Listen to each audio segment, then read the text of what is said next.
नमस्कार दोस्तों, स्वागत है आप सभी का। आज इस वीडियो में हम बात करेंगे माटी बनाना वैरायटी के बारे में, जिसको अभी हाल ही में जीआई टैग मिला है। ये बनाना की वैरायटी तमिलनाडु में पाई जाती है। मुख्यतः ये तमिलनाडु के कन्याकुमारी में पाई जाती है।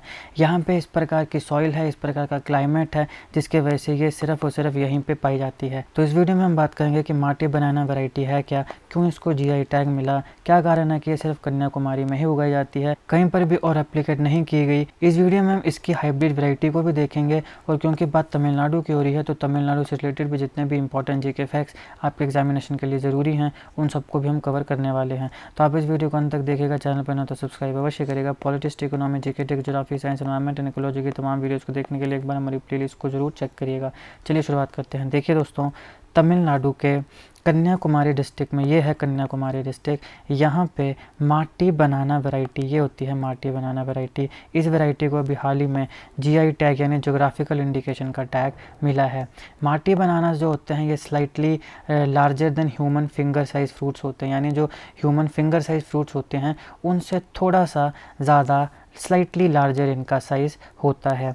इनकी जो फ्रेगनेंस है वो काफ़ी स्वीट होती है। इनका हनी शहद की तरह टेस्ट होता है, जिसकी वजह से ये अनमैच्ड हैं अपने नेटिव रीजन के आउटसाइड, यानी कि इस प्रकार की जो वैरायटी है ये बाकी कहीं पर भी आपको देखने नहीं मिलेगी। Slightly larger than human finger size हैं, स्वीट फ्रेगनेंस है और इसके साथ साथ इसका जो टेस्ट है वो हनी की तरह है। अब देखिए, जो माटी बनानास होते हैं इनके 6 अलग अलग डिस्टिंक्ट टाइप्स होती हैं। हर एक जो टाइप है उसकी कुछ ना कुछ यूनिक क्वालिटीज़ होती हैं, in terms of colour, in terms of aroma, in terms of flavour.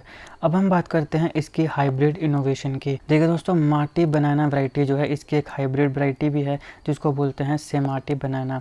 ये जो सेमाटी बनाना है ये 2 बनाना वैरायटीज़ की ब्लेंडिंग के साथ बना है। तो कौन कौन सी वैरायटीज़ हैं? रेड बनाना और आपके पास माटी बनाना। तो ये 2 बनाना की वैरायटीज़ हैं जिनकी ब्लेंडिंग से एक हाइब्रिड बनाना तैयार हुआ, जिसका नाम है सेमाटी बनाना। इसमें बहुत अच्छी क्वालिटीज़ मिलती हैं जो कि चाइल्ड की ग्रोथ में कंट्रीब्यूट करती हैं। इसके साथ साथ अगर कोई व्यक्ति डायबिटिक है, डायबिटीज़ फेस कर रहा है, तो उस इंडिविजुअल के लिए भी ये बनाना जो है ये काफ़ी सूटेबल है। अब देखिए, काफ़ी फैक्टर्स हैं जो इस माटी बनाना को यूनिक बनाते हैं, जैसे कि ह्यूमिडिटी, वाटर एंड टेम्परेचर।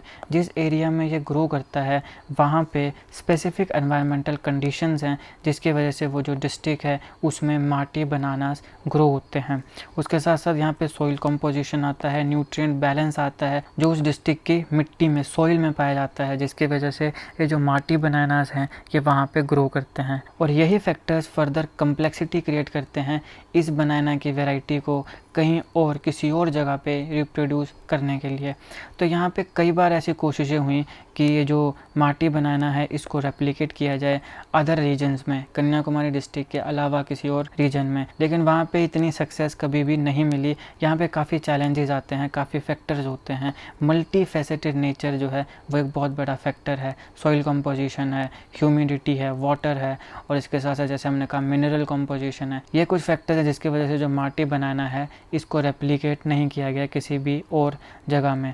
अब ये सारे फैक्टर जो हैं इनका एक कन्फ्लुएंस होता है, यानी ये सारे मिलके काम करते हैं। किसी भी एक फैक्टर को आइसोलेट नहीं किया जा सकता और उसके माध्यम से उसको बनाना की जो वैरायटी है इसे रिप्रोड्यूस नहीं किया जा सकता। सारे के सारे फैक्टर्स वहाँ पर होने चाहिए, तभी ये जो माटी बनाना है ये ग्रो कर पाएगा। यही एक कारण है कि ये अपने नेटिव एनवायरनमेंट में ही ग्रो करता है और यही इसकी एक यूनिकनेस भी है। अब अगर हम तमिलनाडु की बात करें तो देखिए, ये भारत का मैप है।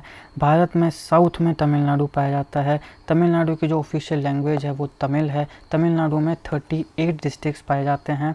तमिलनाडु की जो कैपिटल है वो चेन्नई है, जिसको पहले मद्रास बोला जाता था, और चेन्नई जो है ये लार्जेस्ट सिटी भी है तमिलनाडु की। मोटो क्या है स्टेट का? Truth alone Triumph. Tamil Nadu state का मोटो है ट्रूथ अलोन ट्रम्प, ये आपने याद रखना है। तमिलनाडु के लोगों की मेन ऑक्यूपेशन एग्रीकल्चर है। तमिलनाडु लार्जेस्ट प्रोड्यूसर है बनाना का, टर्मेरिक का और टैपियोका का।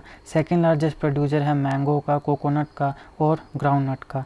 लोकसभा सीट्स की बात करें तो 39 हैं। राज्यसभा सीट्स की बात करें तो 18 हैं। पहले चीफ मिनिस्टर ए सुब्रयालू रेड्डियार थे, लेकिन ये आज़ादी से पहले थे। 17 दिसंबर 1920 से लेकर तो 11 जुलाई 1921। आज़ादी के समय 1947 में पहले चीफ मिनिस्टर कौन बने या कौन थे उस समय, तो वो थे OP Ramaswamy Reddiar. First governor की बात करें तो आर्कीबाल्ड एडवार नई थे। अगर हम स्टेट सिंबल्स की बात करें तो डांस आप सब जानते हैं, भरतनाट्यम काफ़ी फेमस है, ये ट्रेडिशनल डांस है तमिलनाडु का। अगर हम एनिमल की बात करें तो नीलगिरी ताहर है, बर्ड की बात करें तो एमरल्ड डोव है, और ट्री की बात करें तो पाम ट्री है। फ्लावर की बात करें तो ग्लोरियोसा लिली है। स्पोर्ट की बात करें तो कबड्डी है। वाइल्ड लाइफ सेंचुरीज़ की बात करें तो grizzled squirrel wild life sanctuary, Indira Gandhi wild life sanctuary, Kalakkad Mundanthurai wild life sanctuary, Mudumalai wild life sanctuary, Kanyakumari wild life sanctuary, Sathyamangalam wild life sanctuary, ये कुछ इंपॉर्टेंट वाइल्ड लाइफ सेंचुरीज हैं जो तमिलनाडु में पाई जाती हैं। नेशनल पार्क्स की बात करें, Indira Gandhi national park, Mudumalai national park, Mukurthi national park, gulf of Mannar marine national park, Guindy national park, Kodaikanal national park, ये कुछ इंपॉर्टेंट नेशनल पार्क्स हैं। बायोस्फीयर रिजर्व्स की बात करें तो the gulf of Mannar biosphere reserve, Nilgiri biosphere reserve, Agasthyamalai biosphere reserve, ये कुछ इंपॉर्टेंट बायोस्फीयर रिजर्व्स हैं तमिलनाडु के। वर्ल्ड हेरिटेज साइट्स की बात करें तो Brihadeeswara temple at Thanjavur, Gangai Konda Cholapuram temple at Jayankondam, Airavatesvara temple at Darasuram, और monuments of Mahabalipuram at Chennai, ये कुछ इंपॉर्टेंट वर्ल्ड हेरिटेज साइट्स हैं तमिलनाडु। कुछ इंपॉर्टेंट फैक्ट्स की बात करें तो मरीना बीच जो कि चेन्नई में पाया जाता है, जो कि तमिलनाडु की कैपिटल है, ये वर्ल्ड का सेकंड लार्जेस्ट बीच है। मीनाक्षी अम्मा टेम्पल जो कि बहुत ही फेमस और इम्पॉर्टेंट टेम्पल है, ये एक हिंदू टेम्पल है जो कि टेम्पल सिटी मदुराई में पाया जाता है। एक इम्पॉर्टेंट क्वेश्चन जो आपके लिए बन सकता है वो ये कि जो मीनाक्षी अम्मा टेम्पल है ये किस रिवर के बैंक में स्थित है, लोकेटेड है, तो ध्यान रखिएगा ये वेगाई रिवर के सदर्न बैंक में लोकेटेड है। इसके बाद आता है कन्याकुमारी बीच। बहुत ही इंपॉर्टेंस है इस बीच की क्योंकि ये वो बीच है जहाँ पे बे ऑफ बंगाल, अरेबियन सी और इंडियन ओशियन ये तीनों मीट करते हैं, ये तीनों मिलते हैं। तो ये था दोस्तों इस लेक्चर का एनालिसिस। आई होप आपको वीडियो अच्छी लगी हो। अगर आपको अच्छी लगे तो लाइक करिएगा, शेयर करिएगा। Politics, economy, GK, geography, science, environment, ecology की तमाम वीडियोस को देखने के लिए एक बार हमारी प्लेलिस्ट को जरूर चेक करिएगा, और जीके और करंट अफेयर की ऐसी वीडियोस को देखने के लिए हमारे चैनल को सब्सक्राइब करिएगा। Thank you so much for watching.